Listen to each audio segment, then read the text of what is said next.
Afternoon. Good afternoon. Good afternoon, ma'am. Good evening, ma'am. Good afternoon, ma'am. Good चलिए, आप सभी को good afternoon, आप सभी को नमस्ते। मेरा नाम है मानसी और एक बार हम वापस जुड़ गए हैं जेन वाइज के 2 बजे वाले सेशन में, जहाँ पे हम सुनेंगे साथ मिलके न्यूज़। तो पिछले हफ्ते की कुछ ताज़ा खबरें हैं, उनको मैं एक-एक करके आपके पास डिस्कस करूँगी और आई होप आप लोग इस सेशन को एन्जॉय करेंगे। एन्जॉय तो क्या, मैं जितनी कोशिश हो सके उतनी डिटेल्ड न्यूज़ आप लोगों के लेके आई हूँ। बट हमारे साथ बहुत ही कम लोग जुड़े हैं, ये तो बहुत दुख की बात है क्योंकि मैंने बहुत मेहनत करी है। बट कोई बात नहीं, हमने तो शुरू करना ही है। प्लस अब ये बात मैं गिन के बाद बोलूँ या फिर पहले बोलूँ, तो मैं आपको पहले बोलना चाहती हूँ कि आप सभी से रिक्वेस्ट है, आप अपने दोस्तों को, अपने घर वालों को या फिर अपनी फैमिली मेंबर्स को जेन वाइज की टीम में जोड़िए, ताकि हम ज़्यादा से ज़्यादा लोगों को इकट्ठा कर पाएँ और ज़्यादा से ज़्यादा लोगों को इन्फॉर्मेशन दे पाएँ दुनिया भर की खबरों के बारे में या फिर गेम्स के बारे में। तो चलिए इसी के साथ हम लोग सेशन को शुरू करते हैं। आप लोगों को कुछ नहीं करना है, बस आपको न्यूज़ को एन्जॉय करना है। मैं जितनी डिटेल न्यूज़ दे पाऊँगी, दे लेके आई हूँ, मतलब जितना मैंने अपनी रिसर्च करी है, उतनी डिटेल इन्फॉर्मेशन आपके साथ शेयर करूँगी ताकि आप लोग अप टू डेट रहें। और आज के न्यूज़ आवर में आप सभी का स्वागत है, जहाँ पे हम करने वाले हैं नेशनल सिक्योरिटी की बात, एंटरटेनमेंट न्यूज़ की बात, पॉलिटिकल न्यूज़ की बात और 2-3 और खबरें हैं जिनके बारे में मैं यहाँ पे शायद मेंशन करना भूल गई, बट कोई बात नहीं। तो इनके बारे में आज हम बात करेंगे। तो सबसे पहले मैं ये फ़ोटो दिखाना चाहती हूँ आपको, अगर आप देख पा रहे होंगे तो। 1 सेकंड, है ना? अभी आजकल ये पिछले कुछ दिनों से, पिछले 4 दिन से ही काफ़ी खबरों में रही हैं। आप में से कितने लोग जानते हैं इनको? थम्स अप कीजिए या फिर माइक अनम्यूट करके बोलिए। afternoon. जी, है ना? अब तो आप सभी लोग जान ही गए होंगे क्योंकि काफ़ी चर्चा में रही है और इन्होंने काम ही ऐसे करे कि इनको चर्चा में आना भी पड़ा। तो ये है, कौन है ये? ज्योति मल्होत्रा। बिल्कुल सही बात है, ज्योति मल्होत्रा ये। हरियाणा। हाँ जी। बिल्कुल, थैंक यू मैम। ये है ज्योति मल्होत्रा, जो कि एक फेमस यूट्यूबर है, फेमस इंस्टाग्राम के इनके बहुत सारे फॉलोअर्स हैं और इन्होंने एक ऐसा काम कर दिया है जिसकी वजह से ये चर्चा में आई है। सोचिए, अब हम बोलते हैं ना कि आप यकीन नहीं मान सकते, यूट्यूबर्स या फिर इंस्टाग्राम में जो लोग फेमस है वो कितने पैसे कमाते होंगे, लाखों में उनकी सैलरी होती है 1 महीने की। फिर भी इनको ऐसी क्या जरूरत आ पड़ी जो इनको ऐसे उल्टे काम करने पड़े। उल्टे काम यानी कि ये जासूसी करते हुए पकड़ी गई हमारे पाकिस्तान, मतलब हमारी जो बिल्कुल कोर न्यूज़ थी या फिर हमारी खबर थी, हमारी सर्विलेंस की, हमारी आर्मी के बारे में इन्होंने डाटा इन्फॉर्मेशन को शेयर किया है पाकिस्तानियों के साथ। और किसके बदले? पैसों के बदले। तो उसके बारे में हम लोग डिटेल में समझेंगे। ठीक है, इन्हीं के साथ एक और जो है वो पकड़े गए। तो अच्छा, इनके बारे में कैसे पता लगा, क्या पता लगा, उसके बारे में मैं बताऊंगी। बट सबसे ज्यादा इम्पोर्टेंट ये समझने की बात है कि हम लोग इतना सारा फोन चलाते हैं, इतने सारे लोगों की वीडियोस देखते हैं और हम लोग ये समझ नहीं पाते हैं कि क्या ये सच में सही कंटेंट है हमारे लिए, हमारे बच्चों के लिए या फिर हमारे दोस्तों के लिए।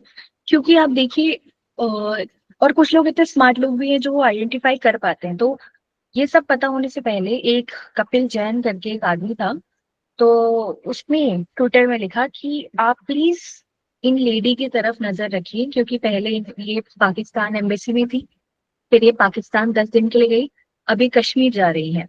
तो मुझे लगता है कि इनके और पाकिस्तानियों के बीच में कुछ लिंक हो सकता है। इन्होंने ये बात नॉर्मली ट्विटर में बोली और आज देखिए 16 मई को 2025 को ऐसा पता भी लगा कि ये सच में उनके साथ लिंक्ड है।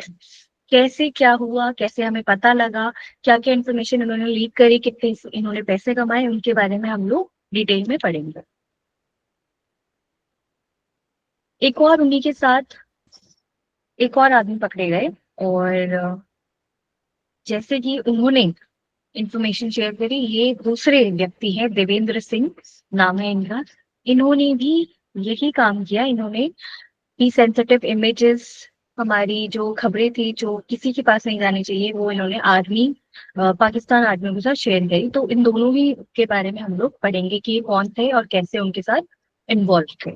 ठीक है, सबसे पहले हम ज्योति मल्होत्रा के बारे में समझ लेते हैं। ज्योति मल्होत्रा जो है वो एक फेमस ट्रैवल ब्लॉगर है, मतलब कि वो देश दुनिया में जाती है और वहां से वीडियो बनाती है, खूब सारे पैसे कमाती हैं। या और वो इंस्टाग्राम में 13 लाख फॉलोअर्स हैं उनके। तो उनके बारे में हम लोग समझते थे। उनका पूरा नाम ज्योति मल्होत्रा है। वो 34 साल की हैं, हिसार हरियाणा की हैं। यूट्यूब में उनके बहुत अच्छे खासे फॉलोअर्स हैं।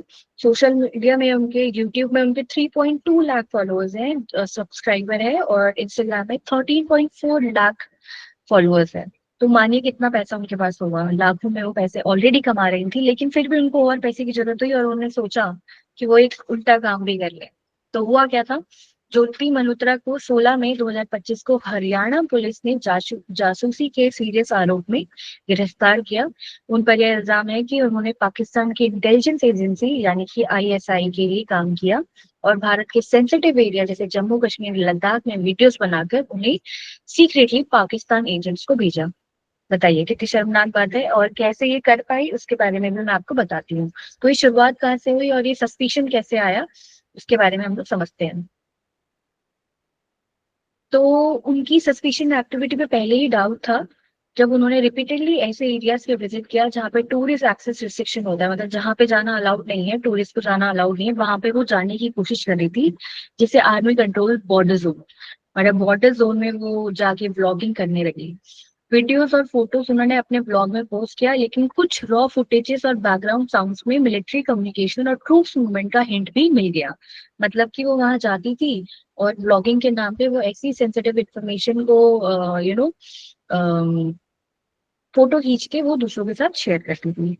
कश्मीर के पहलगाम अटैक अर्ली मई 2025 के बाद एजेंसी ने उन लोगों की लिस्ट बनाई जो रिसेंटली वहां विजिट कर चुके हैं, और ज्योति का नाम भी इसमें सामने आया।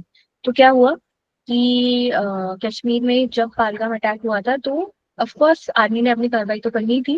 तो जब वो अपनी कार्रवाई कर रही थी, तो उन्होंने जब एक लिस्ट बनाई तो उनमें ज्योति का नाम भी सामने आया। तो पहले तो इतना डाउट नहीं हुआ क्योंकि वो ऑफ कोर्स ट्रैवल ब्लॉगर है, लेकिन पूरी तहकीकात करने के बाद हमें कुछ चीजें पता लगी, उनके बारे में हम लोग समझते हैं। जासूसी का क्या तरीका था उसके बारे में हम लोग देखते हैं कि कैसे वो इतनी हाईली सर्विलेंस एरिया में, मतलब हाईली जहाँ पे इतनी सारी क्या बोलते हैं, सर्विलेंस फोटो कैमरा वगैरह लगे हैं, इतने सारे पुलिस ऑफिसर्स हैं, वो कैसे ये सब को कर पाई उसके बारे में हम जानते हैं। ज्योति ने कश्मीर के कई आर्मी सेंसिटिव एरिया जैसे गुलमर्ग, पालगाम, दाल लेक और पैंगोंग तोसाई लेक विजिट किया। वहां पे उन्होंने ड्रोन और हाई एंड कैमरा से फुटेज लिए और उन्होंने इनक्रिप्टेड एप्स यानी कि स्नैपचैट, टेलीग्राम, जहाँ पे आप किसी को मैसेज भेजते हो तो किसी को पता नहीं लगता है, मतलब कोई थर्ड पार्टी उसको चेक नहीं कर सकती है। और अगर आप उन ऐपों में अगर आप ये सेंसिटिव इंफॉर्मेशन ट्रांसफर करते भी हो तो पता नहीं लगता। जैसे कि पहले आपने देखा होगा कि हमेशा जो भी टेररिस्ट होते हैं वो छोटा वाला फोन रखते हैं, है ना। अगर बड़ा वाला फोन रखेंगे तो सब कुछ उनको ट्रैक कर सकते हैं, लेकिन छोटे वाले फोन में ट्रैकिंग नहीं हो सकती। तो वैसे ही ये एप्स होते हैं जहाँ पे आप पता नहीं लगा सकते हो कि किसी ने आपस में कैसी बातें करी है। तो वो ऐसे एप्स का इस्तेमाल करती थी पाकिस्तान को इन्फॉर्मेशन देने के लिए। इन्वेस्टिगेशन में पता चला कि ज्योति ने आईएसआई एजेंट दानिश के थ्रू पाकिस्तान हाई कमीशन से कनेक्शन बनाया था। एजेंसी ने ज्योति के यूट्यूब ब्लॉग्स का मेटा डाटा एनालाइज किया, जिसमें हाई रेजोल्यूशन ड्रोन फुटेज थी जिससे एक्सपोर्ट करना लीगल नहीं था। मतलब कि वो अपनी ब्लॉगिंग के नाम पे ऐसी वीडियोस बनाती थी हाई रेजोल्यूशन, मतलब कि इतने बेहतरीन ड्रोन्स का इस्तेमाल करती थी ताकि अच्छी इमेजेस आ सके, और जिनको भी वो डाटा ट्रांसफर कर रही है उनको वो इजीली डाटा ट्रांसफर कर सके। फोन फॉरेंसिक्स ने दिखाया कि पाकिस्तान से 9+92 नंबर के मल्टीपल कॉल आए थे, और Telegram account secretly ISI agent के साथ लिंक था। मतलब कि जब उनका फोन को और खंगाला गया तो उसमें 9 जो पाकिस्तान का कोड नंबर है +92, उससे काफी सारे कॉल आए थे, और उसमें आईएसआई एजेंट के साथ भी उनका लिंक बताया गया। उसने एक वीपीएन के यूज करके लोकेशन स्पूफिंग भी की थी, लेकिन लोग फाइल ट्रेस हो गया। मतलब कि वीपीएन एक ऐसी टेक्नोलॉजी आ गई है जहाँ पे आप दूसरे देशों में जो भी इंफॉर्मेशन है आप उनको इजीली एक्सेस कर सकते हो। तो उन्होंने इतनी सारी चीजें करी सिर्फ किस लिए, ताकि वो डाटा को इजीली ट्रांसफर कर सके उन पाकिस्तानियों के साथ। ठीक है, तो ये तो थी ज्योति मल्होत्रा की खबर कि उन्होंने कैसे किया। एक बार देख लेते कि देवेंद्र सिंह कौन थे और वो कैसे इन्वॉल्व थे इस केस में। तो जो देवेंद्र सिंह है वो एक स्टूडेंट थे, या फिर आप उनको अंडर कवर एजेंट बोलो, क्योंकि काम तो वैसे ही किया है उन्होंने। उनका नाम देवेंद्र सिंह है, 24 साल के हैं, काठियाल हरियाणा के हैं, और वो भी पोस्ट ग्रेजुएट स्टूडेंट भी हैं। उन्होंने क्या किया, देवेंद्र को भी 16 मई को पकड़ा गया और इस पर ये आरोप है कि उसने पाकिस्तान में आईएसआई एजेंट के साथ मिलकर मिलिट्री इंफॉर्मेशन शेयर करी। उसने रिपोर्टेडली 2023 में पाकिस्तान ट्रैवल किया था और वहां पे आईएसआई के 4 एजेंट्स के साथ मिलकर भारत के मिलिट्री एसेट्स और लोकेशन डिटेल भेजनी शुरू करी। मतलब ये 2023 से ये काम कर रहे हैं। कैसे भेजी इन्फॉर्मेशन उसके बारे में हम लोग एक बार समझ लेते हैं। सोशल मीडिया और एन्क्रिप्टेड ऐप से सेंसिटिव इन्फॉर्मेशन भेजना, मतलब कि वापस सोशल मीडिया जहां हम बोलते हैं कि ये हमारे लिए अच्छा है या बुरा है, तो यहाँ पे साफ पता लग रहा है कि आप इस ऐप्स के इस्तेमाल कर रहे हो, इस तरह से कर रहे हो कि अगर आप देश विद्रोह के बारे में बात कर रहे हो तो भी लोगों को पता नहीं लग पाएगा। तो वो सोशल मीडिया के थ्रू, यानी कि इंस्टाग्राम के थ्रू ये इन्फॉर्मेशन उनको भेजते थे। फेक आईडी बनाकर मिलिट्री लोकेशन की फोटोज लेना, मतलब कि फेक आईडी से मिलिट्री लोकेशन की फोटो लेते थे। इंडिया आर्मी के लॉजिस्टिक और कैंप की डिटेल पाकिस्तान तक पहुंचाना। और इनकी शुरुआत कैसे हुई ये भी बता देते हैं। आईएसआई के साथ एक अरेस्ट एजेंट के फोन से देवेंद्र के नाम और कांटेक्ट मिला। तो जब आईएसआई का एक एजेंट अरेस्ट हुआ तो उनके फोन से उनको देवेंद्र का नाम और कांटेक्ट मिला। वो ऑफन ज्यादातर इंक्रिप्टेड एप्स को यूज करते थे। उनका बैंक ट्रांजेक्शन में फॉरेन ओरिजिन पेमेंट डिटेक्ट हुआ, मतलब कि उनके बैंक ट्रांसफर पे पता लगा कि वो कहीं और से पैसे आ रहे हैं, इलीगल तरीके से पैसे आ रहे हैं।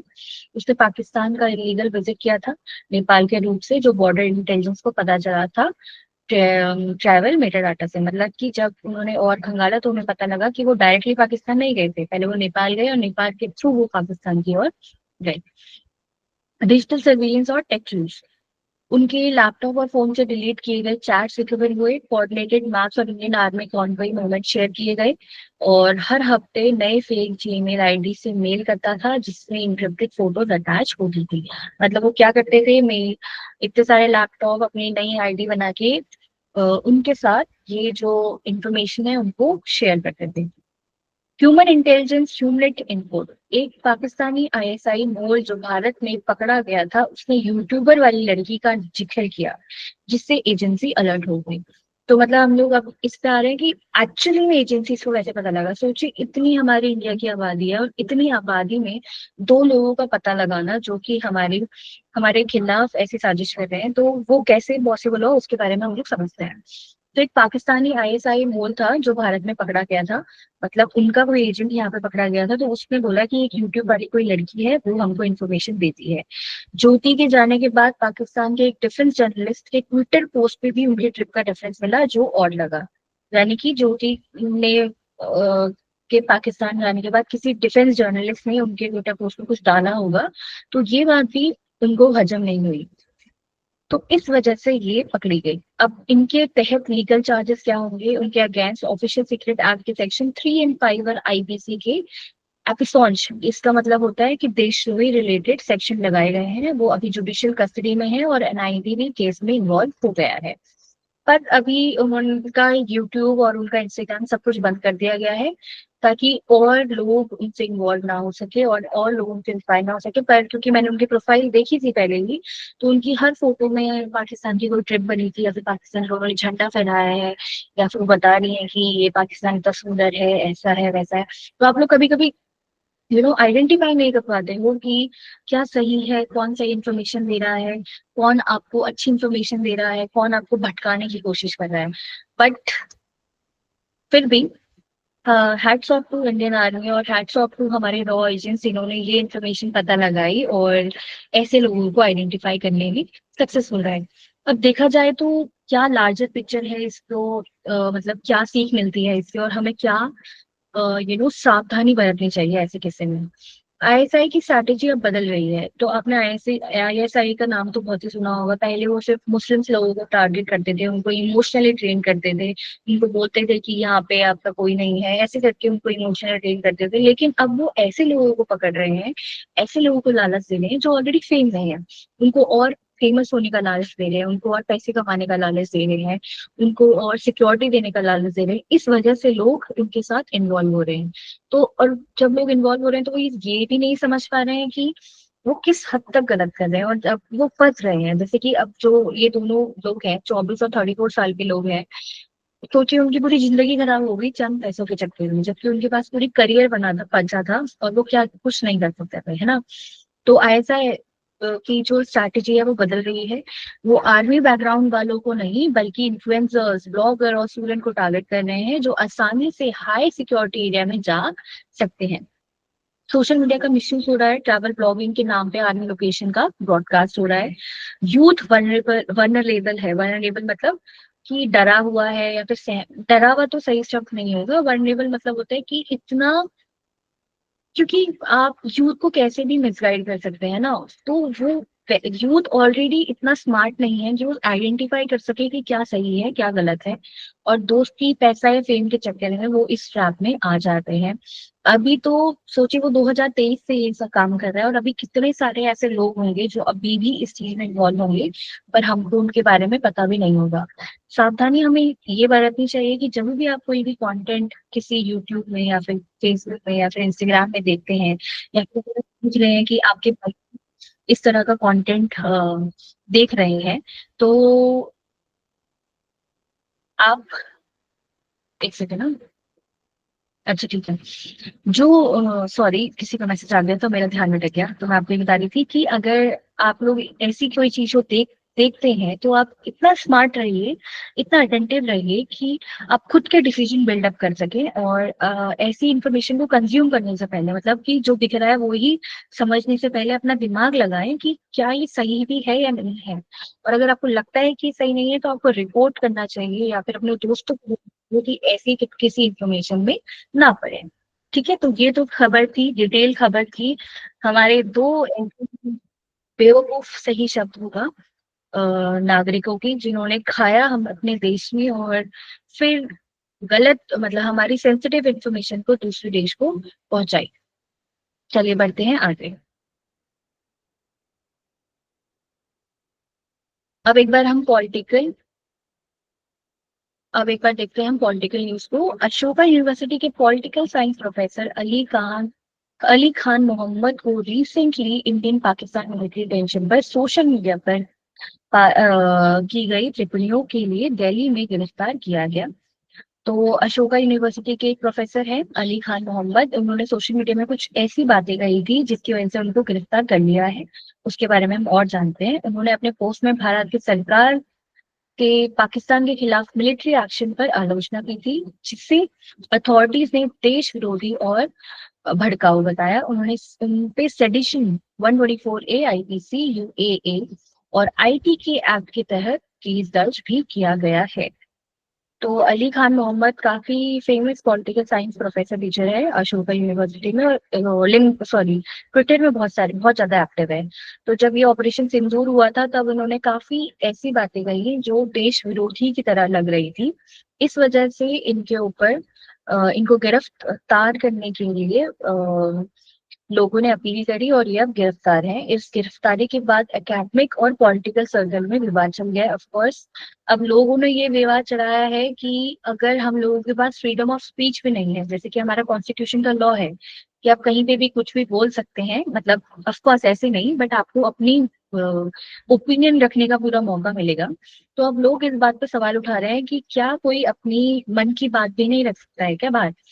तो कई लोगों ने इसे फ्रीडम ऑफ स्पीच और एकेडमिक लिबर्टी पर अटैक बताया है, जिस जबकि सरकार ने इसे नेशन सिक्योरिटी का मामला कहा। तो लोगों ने कहा कि आप लोगों को मतलब वो ऑफ कोर्स प्रोफेसर है तो उनको अपनी बात ये नहीं है कि वो प्रोफेसर है, बात ये है कि वो एक इंसान है और उनको अपनी भावनाओं को बताने का बिल्कुल अधिकार है, लेकिन सरकार ने बोला कि ये नेशनल सिक्योरिटी का मामला है और उनको इस बीच ऐसी बातें नहीं बोलनी चाहिए। ये केस एक बड़ा सवाल को जन्म देता है, क्या आज की तारीख में सरकार की आलोचना भी देशद्रोही मानी जा सकती है? तो इस न्यूज के दो पहलू है। पहला कि आप जो सोचते हैं वो आप अपनी इंफॉर्मेशन या फिर अपनी मन की बात बाहर रख सकते हैं या नहीं, और दूसरा कि वॉर जैसी सिचुएशन में क्या आपको ऐसी सेंसिटिव बातों के बारे में बात करना चाहिए या नहीं। और दोनों ही अपनी जगह सही है। देखा जाए तो आपको बिल्कुल हक है आप अपनी बातें रखने का, अपने विचार रखने का किसी बात के ऊपर, और सरकार को अगर आपको लगता है कि उन्होंने अच्छा काम नहीं करा तो उनको बताने का कि आपने अच्छा काम नहीं किया है। पर दूसरी तरफ देखा जाए तो वॉर जैसे सिचुएशन में ऑलरेडी लोग डरे हुए हैं, ऑलरेडी इतने सारे लोगों की जान जा चुकी है, ऑलरेडी इतनी सारी मिस इन्फॉर्मेशन फैलाई हुई है। उस बीच अगर कोई अथॉरिटी में मतलब अगर इतने सारे फॉलोअर्स के साथ ऐसी कुछ बातें बोलता है तो वो सभी के लिए बहुत ही ज्यादा प्रॉब्लमैटिक हो जाती है। तो दोनों ही नजरिए से देखा जाए तो 50-50 कह सकते हैं कि गलत है। बट चलिए बढ़ते हैं अपनी नेक्स्ट न्यूज की ओर। तो आप सभी ने सुना होगा कि टर्की के साथ हमारे जो रिलेशन है उनके ऊपर हम काफी आजकल बातें हो रही है। तो क्या पूरा सिनेरियो है उसके बारे में हम लोग बात करेंगे। तो टर्की के वस्तुओं का बहिष्कार, क्या, क्यों, कैसे? तो आपने सुना होगा टर्की को बॉयकॉट करो, उनकी जगह पे बॉयकॉट करो। वो क्यों हो रहा है उसके बारे में हम लोग जानते हैं। भारत ने ऑपरेशन सिंदूर के जरिए पाकिस्तान पर मिलिट्री एक्शन किया था। इसके तुरंत बाद टर्की ने पाकिस्तान का समर्थन किया, जिसे लेकर भारत में लोगों ने नाराजगी जताई। इस नाराजगी के चलते टर्किश प्रोडक्ट, टर्की में बने हुए सामान का बहिष्कार शुरू हो गया। बिल्कुल सही बात है। जब कोविड के टाइम टर्की को जरूरत हुई थी वैक्सीन की, तो सबसे पहले इंडिया ही था जिन्होंने उनकी हेल्प करी थी वैक्सीन के लिए और खाने के लिए। और जब अब हमारा पाकिस्तान के साथ वॉर जैसी सिचुएशन आई, तब पाकिस्तान टर्की ने उनकी हेल्प करना इम्पोर्टेंट समझा और उनके लिए ड्रोन्स भी भेजे। तो जो भी ये हवा में ड्रोन्स वाली वीडियोस दिखाई दे रही थी आपको, वो टर्की के ही ड्रोन थे। तो अब लोगों का कहना है कि अगर वो हमारे साथ ऐसा करेंगे तो ऑफकोर्स हम पे भी पावर है कि हमको भी उनके प्रोडक्ट्स को बॉयकॉट करना चाहिए। अब कौन कौन से सामान को बॉयकॉट किया जा रहा है, क्या क्या है उसमें इन्वॉल्व है, उसको हम लोग एक बार समझ लेते हैं। कौन से सामान का हो रहा है बहिष्कार? Turkish coffee, chocolate. Turkish coffee और चॉकलेट जो दो ऐसी चीजें हैं जो काफी फेमस है। और अगर आपको याद होगा तो आप मॉल्स में जाते हो और आपको एक आइसक्रीम वाला दिखता है जो अपने ऐसे से करके अपनी आइसक्रीम घुमा रहा होता है, और जो बच्चा होता है वो उसको पकड़ने की कोशिश करता है ना। ऐसे आपने बहुत सारी वीडियोस देखी होंगी। वो भी टर्किश ही आइसक्रीम है। ठीक है। तो टर्किश कॉफी, चॉकलेट और वो आइसक्रीम काफी ही फेमस है इंडिया में, उनको बॉयकॉट करने के लिए बोला है। फैशन ब्रांड जैसे कि एलसी, वाइकी, कैंडियन, कुटॉन, इनको भी बॉयकॉट करने के लिए बोला है। मार्बल और गहने भी बॉयकॉट करने के लिए बोला है। ई कॉमर्स साइट जैसे फ्लिपकार्ट और अजियो ने भी टर्किश ब्रांड हटा दिए हैं। तो ई कॉमर्स ब्रांड जैसे ये फ्लिपकार्ट और अजियो ने तो ऑलरेडी हटा दिए हैं, जो भी उनकी वेबसाइट में टर्किश के ब्रांड थे उनको ऑलरेडी उन्होंने हटा दिया है। और हटाए भी क्यों ना, मैं तो समझती हूँ कि बिल्कुल सही बात है और आई होप आप लोग भी एग्री करते होंगे। अगर हम, ये बहुत इंपॉर्टेंट है, हमें ये समझना पड़ेगा कि इंडिया एक पॉपुलेशन के नाम पे काफी ही बड़ा देश है ना। और ऐसा नहीं है कि हमारे देश में कमियां नहीं है, पॉवर्टी भी है, गरीबी है, अनएम्प्लॉयमेंट है, सब कुछ है। लेकिन उसके साथ साथ हम लोग ताकतवर भी है। अगर हम लोग एकजुट होकर किसी चीज को ठान लें तो हम लोग वो कर सकते हैं। और टर्किश जैसे छोटे देश को अगर हम लोग बहिष्कार करते हैं, मैं ये नहीं बोल रही हूँ कि उनका हर चीज हमारे से ही आता है, बट ये है कि थोड़े से भी बहिष्कार करने से भी काफी फर्क आता है। वो कैसे आता है उसके बारे में आपको बताती हूँ। व्यापारियों का क्या कदम था? व्यापारी संगठन ने कहा है कि टर्की से किसी भी माल को अब इंडिया में नहीं बेचना चाहिए। मार्बल इम्पोर्ट जो कि 3,000 करोड़ का है, वो बंद कर दिया गया है। ज्वेलरी ने टर्किश डिजाइन को गहने के नाम बदल के सिंदूर रख दिया है, ऑपरेशन सिंदूर के नाम पे। अगर हर कोई व्यापारी अपनी, देखिए, इतना हमें समझना पड़ेगा कि हम, आप या फिर मैं, हम लोग कभी भी बॉर्डर में जाके तो नहीं लड़ सकते, लेकिन हम लोग अपनी तरफ से ऐसे काम कर सकते हैं जिससे हमारे देश को हम लोग प्रोटेक्ट कर पाए। जैसे कि ऑफकोर्स आप बोलोगे हम तो टर्किश कॉफी भी नहीं पीते, हम तो टर्किश आइसक्रीम भी नहीं खाते हैं। बट अगर देखा जाए तो आप में से कई लोग होंगे जो फॉरेन की ट्रिप मारते हैं, तो आप अपना देश चुनिए अपने हिसाब से कि ठीक है हमें इस देश में जाना चाहिए नहीं, क्योंकि आप जब वहां पे जाते हैं, ऑल्दो आपने सिर्फ 2 या 3 लाख ही खर्च करे होंगे उस ट्रिप में, लेकिन उनके लिए तो वो इकोनॉमी ही है ना। और इससे कितना फर्क पड़ता है उसके बारे में बताऊंगी। जैसे कि 2023 में मिलियंस में इंडिया के टूरिज्म वहां पे था। मतलब कि जो भी इंडिया का टूरिस्ट वहां पे गया, उन्होंने जिस तरह से वो इन्वेस्ट किया वहां पे, उनकी सरकार या फिर उनकी गवर्नमेंट या फिर उनकी कम्युनिटी को फायदा हुआ। और फिर बाद में उन्होंने उन्हीं पैसे से हम पे ड्रोन से अटैक किया। तो मैं ये नहीं बोल, हम ऑफकोर्स हम लोग बॉर्डर में जाके तो नहीं कर सकते हैं, बट हम लोग छोटी छोटी रिस्पॉन्सिबिलिटी तो निभा ही सकते हैं। अब इसमें सरकार का क्या कदम है? भारत सरकार ने टर्की की एयरपोर्ट सर्विसेज कंपनी सेलेबी का लाइसेंस कैंसिल कर दिया है। आईआईटी बॉम्बे जैसे कॉलेज ने टर्किश यूनिवर्सिटी के साथ समझौता भी बंद कर दिया है। ये सब दिखाता है कि भारत अब जो भी देश पाकिस्तान के साथ समर्थन करेगा उसे इकोनॉमिक और डिप्लोमेटिक लेवल पर जवाब दे रहा है। ये एक स्ट्रॉन्ग मैसेज है कि ये सबसे एक स्ट्रॉन्ग मैसेज है कि अपना जो राष्ट्रीय है, अपना जो भारत है या फिर अपना जो देश है वो सबसे पहले है, और ये जो छोटी मोटी चीजें हैं उनके बिना भी हम लोग रह सकते हैं। अगर आप भी चाहें तो बाकी अगर आप भी चाहें तो आप ऐसी चीजों में अपना कॉन्ट्रीब्यूशन जरूर दे सकते हैं। अब मैं जो टूरिज्म की बात कर रही थी उसको मैं एक बार थोड़ा सा बता देती हूँ कि इंडिया इन टर्की 2025 का टूरिज्म डाटा ये है। 2023 में लगभग 2.87 लाख इंडियन टूरिस्ट ने टर्की ट्रैवल किया था। मतलब कि 2 लाख से भी ज्यादा, ऑलमोस्ट 3 लाख लोगों ने टर्की जाके ट्रैवल किया था। और अगर 3 लाख लोगों ने भी 3 लाख रुपए अगर इन्वेस्ट किए होंगे या फिर इतने रुपए उनके ऑफकोर्स लगे होंगे, तो सोचिए उनके पास कितना फायदा हुआ। ये संख्या 2022 से कंपैरिजन में 25% ज्यादा थी। मतलब कि 2022 में कम थे, 2023 में और ज्यादा थे, 25% ज्यादा था। इन लोगों ने टर्की में अप्रोक्सीमेट $350 to $400 मिलियन डॉलर, यानी कि 3,000 करोड़ का खर्चा किया होटल, शॉपिंग, फ्लाइट और डेस्टिनेशन वेडिंग में। तो सोचिए कि हम लोग ने वहां पे सिर्फ इंजॉयमेंट के नाम पे 3,000 करोड़ रुपए इन्वेस्ट किए, और फिर वो 3,000 रुपए करोड़ हमको कैसे मिले? एक ड्रोन के नाम पर। तो समझदारी इसमें है कि हम लोग कैसे अपने देश के हित में काम कर सकते हैं, कैसे हम समझदारी से अपनी ड्यूटी निभा सकते हैं कंट्री की तरफ। बढ़ते हैं अपनी नेक्स्ट न्यूज की ओर।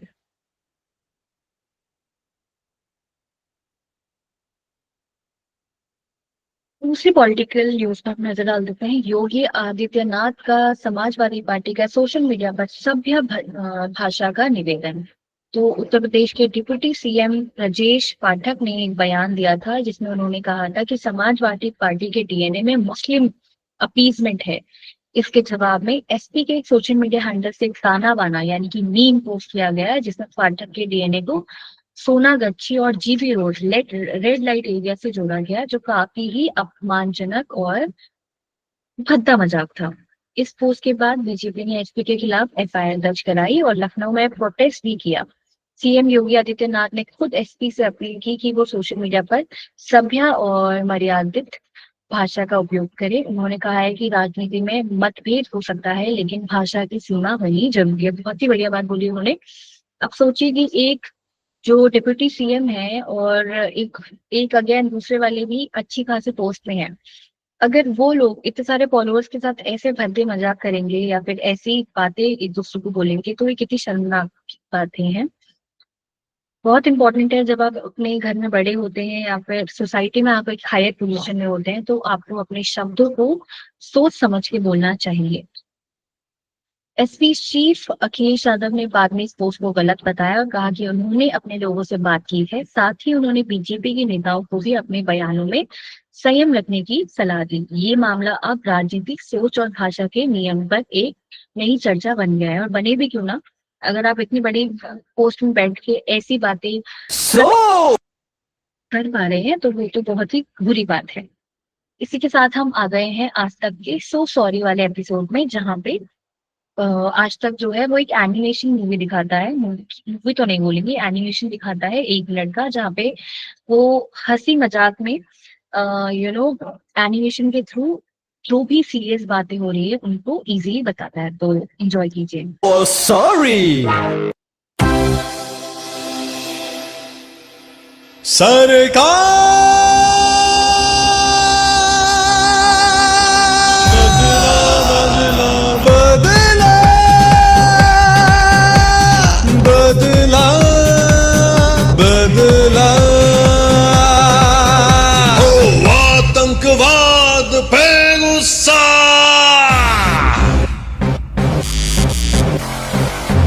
आतंकवादियों पे गुस्सा।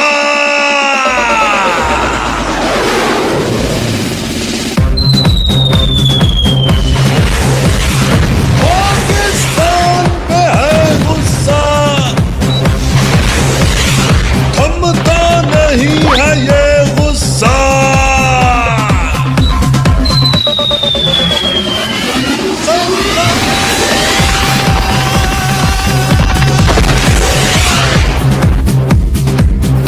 समर्थ है तू शक्तिशाली, दुश्मनों का लाल है, पछाड़ है, पहाड़ है, दहाड़ है तू सरकान बदले।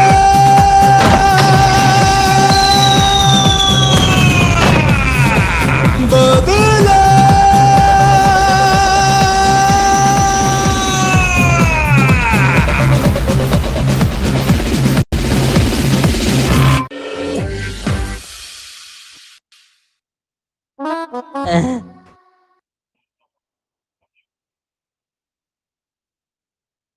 तो ये था एक और एनिमेशन वीडियो है उसके लिए सॉरी।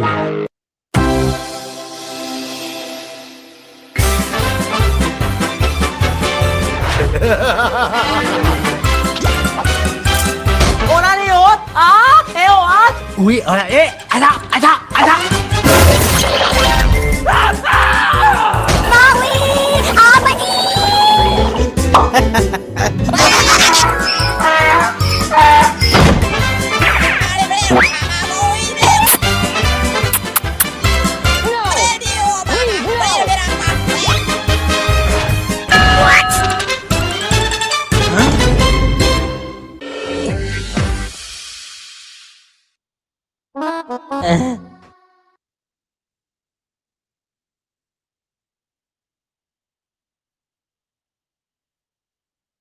तो एनिमेशन या फिर ऐसी वीडियोस को इससे बनाया जाता था ताकि पुराने टाइम पे ये फेमस हुआ था कि क्योंकि उस टाइम बहुत ही ज्यादा सीरियस माहौल था, है ना। अभी तो हम लोग इतनी एंटरटेनमेंट का सोर्स है, पर पहले कार्टूनिस्ट जो होते थे वो काफी एंटरटेनमेंट को काफी सीरियस बातों को इजीली बोल पाए, उसके लिए ये बनाया गया था पुराने जमाने में। लेकिन अब इसका हम इस तरह से भी इस्तेमाल करते हैं कि सीरियस टॉपिक को हम लोग थोड़े मजे तरीके से लोगों तक पहुंचा पाए। ठीक है, अब बढ़ते हैं अपने एंटरटेनमेंट न्यूज की ओर। चिड़िया ट्रेलर सपनों और संघर्ष की कहानी विच विनायक पाठक विनायक पाठक और अमृता शुभा स्टारर चिड़िया का ट्रेलर रिलीज हुआ है, जो मुंबई के दो भाइयों की कहानी है जो एक जंकयार्ड को बैडमिंटन कोर्ट में बदलकर अपने सपने पूरे करने की कोशिश करते हैं। ये फिल्म 30 मई को रिलीज होगी और बचपन की मासूमियत और सामुदायिक एकता को दर्शाती है। एक बार ये ट्रेलर देख लेते हैं, फिर मैं आपको उसके बारे में बताऊंगी। एक वैष्णवी, अभी इधर बच्चे लोगों का बहुत प्रॉब्लम है, पुलिस का चक्कर होता है, चाइल्ड लेबर बोलते हैं। तो जिन बच्चों का बाप मर जाता है उनको क्या पुलिस वाले खाना खिलाते हैं?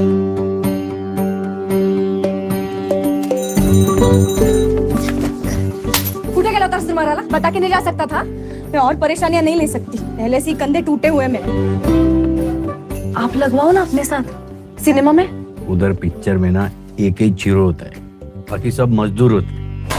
Beautiful, cut. तू जाना, तू बड़ा है ना, सब बड़े लोग काम पे जाते, छोटे लोग घर पे रहते। नौकरी लग गई शानू बुआ की, स्पॉट बॉय कंपनी। ले बेटा, मार दे गरीबों में, जा। पढ़ने लिखने की उम्र में कमा रहे हैं दोनों। छोटे, क्या देख रहे हैं? ये चाहिए। मुझे भी खेलना है वो जाली वाला खेल। मुझे भी पता भी है कैसे खेलते हैं। अरे यही तो है वो जाली वाला खेल। खेलना तो है पर जगह नहीं है। जगह तो है पर खेलने लायक नहीं। चाल में आधे से ज्यादा गड़बड़ तो उन दोनों की वजह से होती है। ये देख, हुई तसल्ली? जाली कहाँ से लाएंगे? वो बीच में जो जाल रहता है ना, हाँ? वो बनवाना है। मैं लेडीज टेलर हूँ, साड़ी और ब्लाउज के अलावा किसी चीज पे हाथ ना डाला आज तक। एक और एक ग्यारह है प्यारा, गिना देना बादल बरसे तो वो जाली वाला बैट। 700 रुपए का है तेरा वो जाली वाला बैट। वो जाली वाला बैट तो बहुत महंगा है और हमारे पास उतने पैसे नहीं है। हम सब कल जा रहे बाहर गांव शूटिंग पे। अब हम खेलेंगे कैसे? जब खेलना ही नहीं था तो मैदान बनाया क्यों हमने? दिल के नन्हे चिड़िया जा जा के ढूंढ कहाँ है तेरा घोंसला, कहाँ है रे कहाँ है रे कहाँ है। तो मैं आपके लिए ढूंढ के लाई हूँ चिड़िया मूवी। आई नो आप में से बहुत लोग मुझे जिनको मूवीज देखने का शौक होगा, और अब ऐसा टाइम आ गया जहाँ पे हम लोग मूवीज नहीं देख पाते हैं अपनी फैमिली के साथ जो एंजॉय कर पाए, लेकिन ये वन ऑफ दोस्त मूवी है जिनको आप अपनी फैमिली के साथ आराम से देख सकते हैं। और कैसे सोसाइटी में दोनों स्ट्रगल है, वैसे तो है ही, ये सब चीजें ही ऑलरेडी, बट उसके बारे में ये मूवी है। आज बताइए।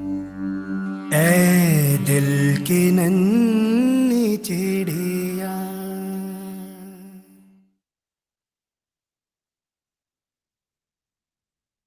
कपकपाई थ्रिलर, हॉरर और कॉमेडी का तड़का। तुषार कपूर और श्रेया तलपादी की जोड़ी कपकपाई में एक बार फिर से कॉमेडी का साथ हॉरर का तड़का लगाती है। ये फिल्म मलयालम फिल्म की रोमांचम का हिंदी रीमेक है, जिसमें एक ग्रुप ऑफ फ्रेंड के साथ होने वाले पैरानॉर्मल इंसिडेंट को दिखाया गया है। फिल्म 23 मई 2025 को रिलीज होगी। पहले एक बार ट्रेलर देख लेते हैं, फिर उसकी मूवी के बारे में भी बात करेंगे। क्या है यार, अपनी दुनिया से काफी दूर एक और दुनिया है, उसी दुनिया से कांटेक्ट करने का गेम है। इसको कहते हैं ओइजा बोर्ड, डार्क साइड से कनेक्ट करने का पोर्टल है। क्या जबरा गेम लग रहा है ये। इसे गेम बोल के इसकी तौहीन मत करो। हम राजा इस सजाए घर के ओ कड़की में भी रखे अपने शर्ते। लड़की को पहले मैंने देखा है तो पहला ट्राई मैं मारूंगा। हाँ, फिर लड़की जिसको पड़ जाए उसकी, बाकियों को नो हार्ड फीलिंग्स। जो पटाएगा उसे तो होनी चाहिए ना थोड़ी सी हार्ड फीलिंग्स। ओइजा बोर्ड ना, ये सब नहीं चलेगा। क्यों नहीं चलेगा? जीसस को मंजूर नहीं, मेरे को तो बिल्कुल भी नहीं। हम भगवान से ज्यादा भक्तों के नखरे हैं। दर्शन दो आत्मा जी, दर्शन दो आत्मा जी, दर्शन दो न आत्मा जी। अनामिका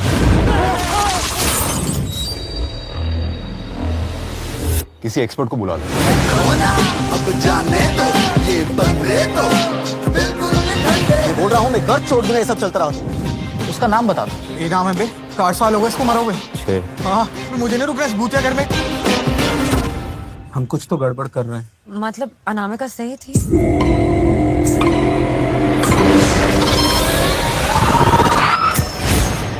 मेरे अब्बू का नाम क्या है? सलीम। अब्बू का नाम है सलाउद्दीन। सलाउद्दीन नहीं भाई, आपके अब्बू का नाम सलीम ही है। नहीं, मेरे को मेरे अब्बू का नाम नहीं पता। नहीं पता। सलीम चाचा, तुम्हारी माँ का। एक ही भूत को बार बार नहीं बुलाते, वो और ताकतवर हो जाती है। उससे कोई पर्सनल सवाल नहीं पूछते, गुस्सा हो जाती है और सब बस कर देती है सब। Someone will die tonight.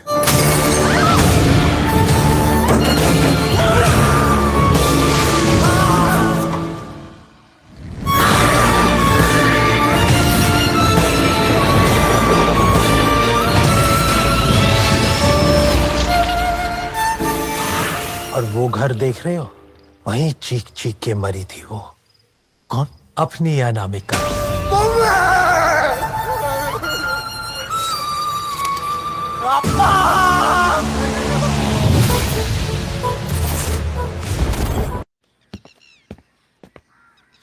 Tushar Kapoor और एक और जो उनके साथ एक्टर है, मुझे उनका नाम याद नहीं आ रहा है, वो लोग काफी फेमस है अपनी कॉमेडी टाइमिंग के लिए और कॉमेडी मूवीज के लिए। तो एक बार वो वापस एक धमाका लेके आ गए हैं हॉरर मूवी और कॉमेडी मूवी का, जिसको अगेन आप अपनी फैमिली के साथ देख सकते हो अपने नजदीकी सिनेमा घरों में।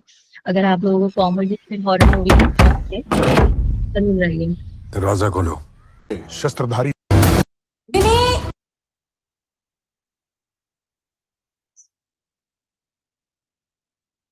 शायद मैंने,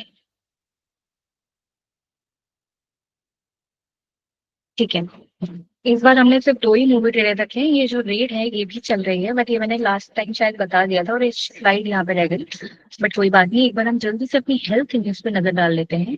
कोविड-19 का JN1 वेरिएंट वापस से सतर्क रहने का समय। भारत में कोविड-19 का नया वेरिएंट JN1 दोबारा से फैल रहा है, खासकर केरला, महाराष्ट्र और तमिलनाडु में। केसेस ज्यादा सीरियस नहीं है, लेकिन डेली काउंट में बढ़ोतरी देखी जा रही है। सिम्टम्स ज्यादा सीवियर नहीं है, मेनली सर्दी, बुखार, जुकाम, थकान। लेकिन एल्डरली और इम्यूनो कॉम्प्रोमाइज, मतलब जिनकी इम्यूनिटी कम है, लोगों को अलर्ट रहना चाहिए। हेल्थ मिनिस्टर ने लोगों को मास्क, हाइजीन और क्राउड अवॉइड करने की सलाह भी दी है। तो बिल्कुल सतर्क रहिए। ऐसे तो कोई डरने वाली बात नहीं है, लेकिन अगर आप अपनी सेफली रहते हैं तो आपको कुछ नहीं होगा। ठीक है। दिल्ली का पहला brain health clinic mental health पर जोर। दिल्ली का द्वारका में शुरू होगा भारत का पहला ब्रेन हेल्थ क्लिनिक, जहां लोग अल्जाइमर मतलब जिनको भूलने की बीमारी होती है और नॉर्मल काम नहीं कर पाते, और डिमेंशिया भी भूलने की बीमारी होती है, लेकिन आप उसका नॉर्मल काम कर सकते हो। तो जिनको भूलने की बीमारी होती है, पार्किंसन मतलब जिनके हाथ कपकपाते हैं कुछ भी काम करने में, ये आपको अर्ली स्टेज में पता लग जाती है, और जितना जल्दी आप इसको डायग्नोस कर ले उतना जल्दी आप इसको ठीक कर सकते हैं, क्योंकि बाद की स्टेज में ये ठीक नहीं हो पाता। जैसे ब्रेन डिसऑर्डर को फ्री डायग्नोसिस और अर्ली ट्रीटमेंट ले सकते हैं। ये इनिशिएटिव दिल्ली सरकार के मेंटल हेल्थ मिशन का पार्ट है। प्लान ये है कि अगले 10 और क्लिनिक खोले जाएंगे ताकि लोग अपने सिम्टम्स जल्दी समझ सकें और इलाज शुरू हो पाए। तो ये ऐसी बीमारी है, जितना जल्दी आप इनके बारे में आपको पता लग जाए कि आपकी बॉडी में ऐसा कुछ हो रहा है, और उतनी जल्दी आपको ट्रीटमेंट कर लेना चाहिए। चंडीगढ़ स्कूल में नो शुगर अभियान। चंडीगढ़ एडमिनिस्ट्रेशन ने स्कूल में हाई शुगर फूड पर बैन लगाने का डिसीजन लिया है 1 जुलाई से। समोसा, शुगरी ड्रिंक, चिप्स जैसे स्नैक्स बैन होंगे। हर स्कूल में शुगर बोर्ड लगेगा, जिसमें बच्चों को डायबिटीज और ओबेसिटी के रिस्क बताए जाएंगे। इसका एम ये है कि छोटी उम्र में ही बच्चे हेल्दी ईटिंग हैबिट डेवलप करें। बहुत ही अच्छा इनिशिएटिव है ये चंडीगढ़ के स्कूल के थ्रू, क्योंकि बच्चे या फिर हम लोग भी इतने इन्वॉल्व हो गए हैं बाहर के खाने में कि हम लोग समझ नहीं पाते हैं कि वो हमारी बॉडी के लिए कितना बुरा है।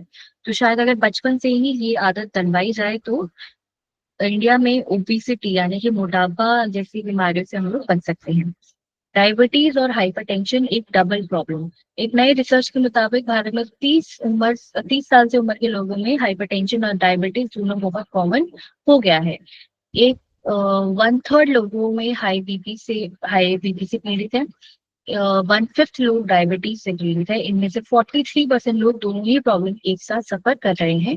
डॉक्टर ने कहा है कि लोगों को अर्ली स्क्रीनिंग यानी कि पहले ही अपने चेकअप्स करवानी चाहिए, डाइट कंट्रोल करना चाहिए, रेगुलर चेकअप करवाना चाहिए, में फोकस करना चाहिए, नहीं तो एक साइलेंट किलर भी बन सकता है।